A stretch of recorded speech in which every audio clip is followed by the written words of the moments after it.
비전꿈대학 만원의 기적. 온 가족 가장 사랑하는 사람에게 인생 설계도 비전꿈 보물지도 선물하기 국민운동을 전개합니다. 여러분의 많은 동참이 있길 기대합니다.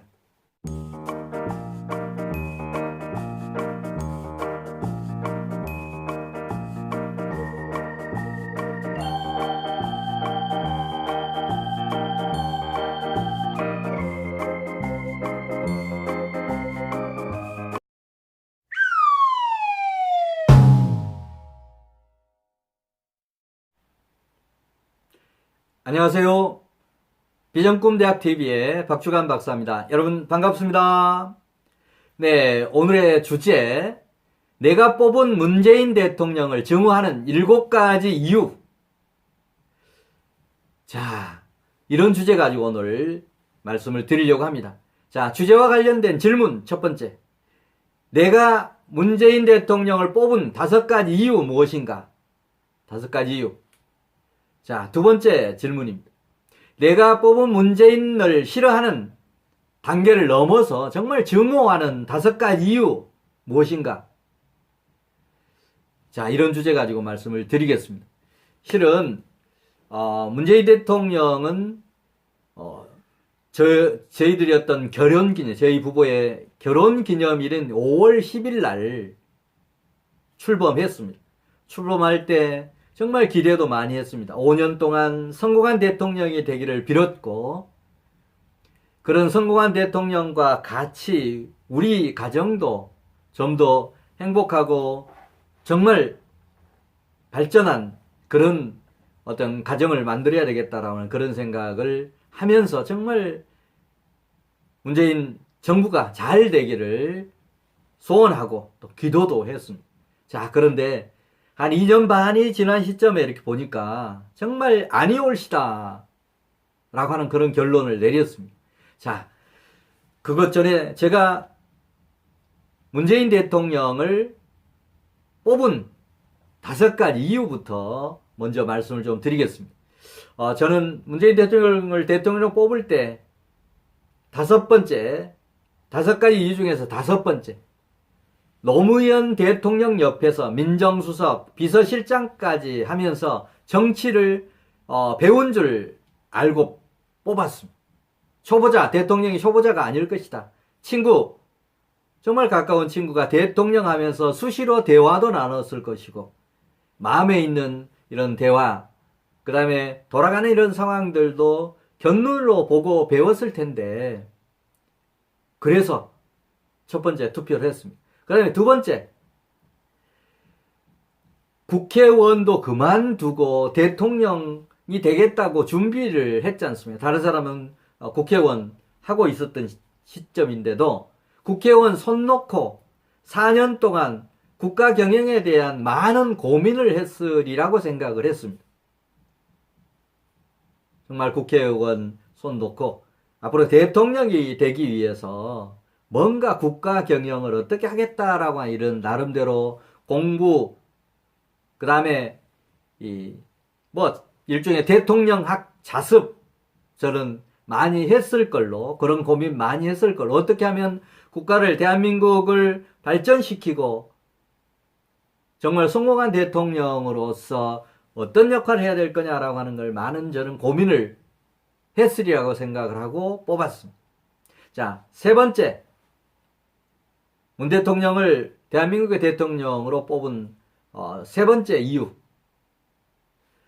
민정수석 시절에 고위공직자들의 검증을 하면서 인재발굴 어떤 시스템, 인재발굴 경험을 저는 정말 살릴 줄 알았습니다.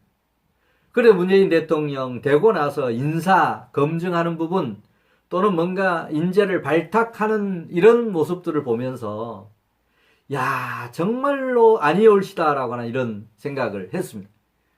자, 뽑을 때는 정말 그런 민정수석실에서 고위공직자를 검증하면서 인재 발굴 경험을 살릴 줄 알고 뽑았습니다. 자, 그 다음에 두 번째, 뭔가 머릿속에 든 게 많았다고 생각을 했고 경제 실력도 있으리라고 생각을 하고 뽑았습니다. 자, 그 다음에 문 대통령을 뽑은 5가지 이유 중에서 첫 번째, 북한과의 그런 관계, 국방, 그 다음에 국내 정치 전 분야에 걸쳐서 협치, 저는 잘하리라고 생각을 하고 뽑았습니다. 자, 이런 5가지 이유를 가지고 저는 투표장에 가서 문재인 대통령을 찍었습니다. 자, 그런데 2년 반이 지난 지금 시점에 돌이켜 보면 정말 실망을 떠나서 정말 증오까지 이렇게 하게 되었습니다. 그런 내가 뽑은 문재인을 정말 싫어하는 단계를 뛰어넘어서 증오하는 그런 단계까지 갔는데 그 이유가 뭐냐? 5가지 이유. 첫 번째, 5가지 이유 중에서 5번째 이유입니다. 노무현 대통령 옆에서 민정수석 비서실장을 하면서 정치를 배울 줄 알았는데 말짱 꽝이더라. 배운 게 아니더라. 말짱 꽝이더라 라고 하는 그런 이유 때문에 증오하는 단계로까지 발전을 했습니다. 그 다음에 4번째, 국회의원 손 놓고 4년 동안 국가 경영에 대해서 고민하고 공부한 줄 알았더니 고민 흔적이 제가 봤을 때 없더라. 정말 중요한 정책을 하면서 대통령이 고민해서 정책을 편 것하고 참모들 얘기 들어서 편 것하고 이거는 전적으로 다르다라고 생각을 합니다.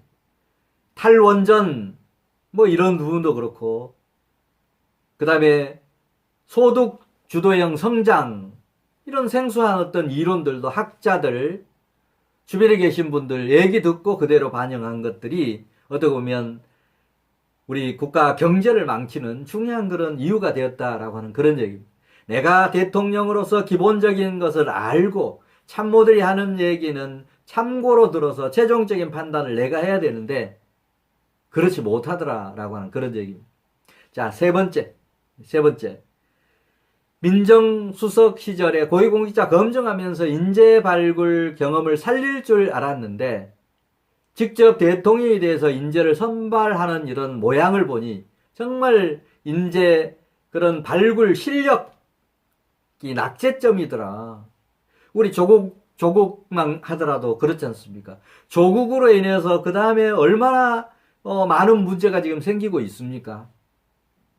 그 부분은 따로 주제를 정해서 다루겠습니다만 어떻든 간에 이런 사람 한번 잘못 써서 이 정권이 흔들리고 이런 모습을 보면서 정말 인재 발굴하는 시스템이 이렇게 제대로 안 돼 있느냐.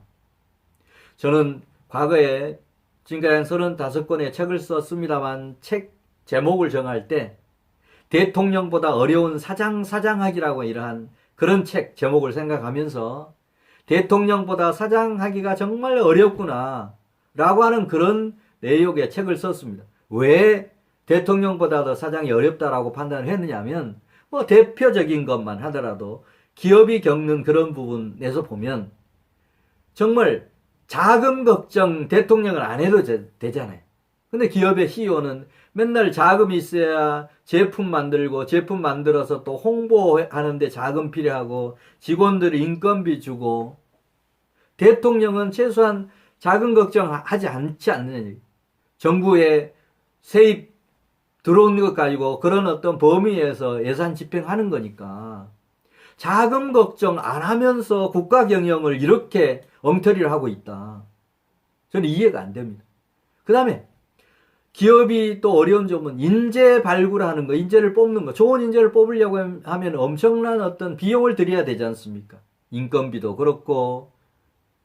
그런데 대통령은 대한민국의 모든 국민을 어떻게 보면 자기 어떤 그 참모로 장관이든 뭐 차관이든 그 다음에 공기업의 뭐 임원이든 마음대로 쓸 수 있는 절대 권한을 가지고 있는데 그 전 국민을 대상으로 하는 인재 풀을 제대로 활용하지 못하고 정말 자기가 알고 있는 조그만한 인재 풀, 운동권 또는 정당에서 같이 했던 사람들, 왜 물론 그런 사람들도 코드 차원에서 뽑아야 되겠죠. 그러나 정말 혁신적인 인사도 했어야 된다라고 생각을 합니다. 우리나라에 대통령, 문 대통령 주변에 있는 사람만 대한민국 국민입니까? 그런 사람보다도 훨씬 더 뛰어난 저는 사람들 많다라고 생각을 합니다. 우리 그동안에 장관으로 이렇게 모셨던 분들 대부분이 교수 아니면 정치하는 사람들 아니었습니까? 기업하는 사람 중에서도 저는 정말 좋은 인재들 많이 있다라고 생각을 했습니다. 예를 들면 중소벤처기업 장관이라든지 뭐 경우에 따라서는 산업부 장관이라든지 뭐 정통부라든지 이런 쪽 기업에서 이런 업무를 했던 그런 CEO 출신의 장관도 저는 얼마든지 발탁할 수 있다라고 생각을 합니다. 공무원들의 고정관념 가지고 어떤 하나의 부처를 다스리는 것하고 기업 마인드 가지고 다스리는 것하고 저는 전적으로 틀리다 생각을 합니다. 국가도 어떻게 보면 대통령이 이전에 대한민국의 사장 아니겠습니까? 정치만 생각하니까 이런 문제가 생긴다라고 저는 생각을 해요. 대한민국을 경영하는 경영자다, 대통령은. 그러면 인재 마음대로 쓸 수 있고, 그 다음에 자금 걱정 안 하고, 그런 좋은 여건 가지고 왜 국가 경영을 이 정도밖에 못하냐? 솔직히 말씀드려서 정치에 저는 관심이 없는 저도 대통령 시켜놓으면 저 정도 이상은 하겠다라고 생각을 합니다. 왜? 그 예산 마음대로 쓸 수 있고 대한민국의 인재 풀로 이렇게 가져다 쓸 수 있고 또 어느 정도 언론 활용해서 정부의 이런 어떤 PR이라든지 홍보 얼마든지 할 수 있고 이 좋은 여건 가지고 왜 국가 경영을 이 정도밖에 못하냐는 얘기. 자, 그 다음에 두 번째입니다. 정말 내가 문재인을 싫어하는 단계를 넘어서 증오하는 단계까지 발전한 5가지 이유 중에서 두 번째. 과거에 우리가 전직 대통령 중에 돌아가셨습니다만 우리가 흔히 무식하다고 했던 그런 전직 대통령, 모 대통령이 있었습니다. 저는 그 대통령보다도 문재인 대통령이 더 무식하고 경제 실력도 빵점이다 생각을 합니다. 여러 가지 측면에서 잘한 부분이 전혀 없다라고 하는 것보다는 그건 기본적으로 해야 되는 것이고 정말 대통령으로서 기본적인 이런 경제에 대한 이런 지식 이런 부분이 바탕이 돼야 되는데 정말 저는 무식하다라고 판단하고 또 경제 실력도 어떻게 보면 빵점이다 좀 과한 표현입니다. 낙제점이다라고 이렇게 저는 평가를 하고 싶습니다. 그래서 정말 싫어하는 단계를 뛰어넘어서 증오하는 단계까지 이렇게 왔습니다. 자, 첫 번째. 왜 증오하는 단계까지 왔느냐, 첫 번째. 남은 임기, 지난 임기는 그만두더라도 남은 임기 2년 반도 정말 일자리, 경제, 외교, 국방, 국내 정치 이런 전 분야에 걸쳐서 전혀 희망이 없습니다. 지금까지는 이렇게 참았으면 앞으로 잘하면 되겠지라고 하는 희망이 있어야 되는데 지금까지 한 꼴을 보니까 정말 앞으로 일자리, 경제 요원할 것 같고 국방, 그 다음에 국내 정치, 그 다음에 협업 정치 이런 부분에서도 앞으로 2년 반도 허송세월 할 것 같다라고 하는 그런 생각, 희망이 없다 이 정부에 라고 하는 이런 생각을 합니다. 정말 제가 어떤 다른 이런 정당을 지지하면 물론 정치에는 저는 가능하면 가급적으로 멀리 하려고 이렇게 생각을 합니다만 어느 정당에 속해 있지도 않고 지금까지는 어느 정당에 편향해서 자도 아니었고 우도 아니었고 정말 그때마다 대통령 깜인지 아닌지를 보고 투표를 했는데 이번에도 문재인 대통령 마찬가지. 그런데 지금까지 했던 여러 대통령 중에서도 더 이렇게 못하는 것 같은 생각이 들어서 정말 안타깝습니다. 국민의 한 사람으로서 안타깝습니다. 그리고 지금까지 어떻게 했든 간에 앞으로 남은 임기라도 잘할 것 같은 그런 뭔가 희망이 있어야 되는데 그런 희망마저도 없어서 정말 걱정입니다. 다음 시간에도 우리 문 대통령과 관련된 문재인 정부와 관련된 그런 주제 가지고 한 번 더 다루도록 그렇게 하겠습니다. 다음 시간에 또 뵙겠습니다. 감사합니다.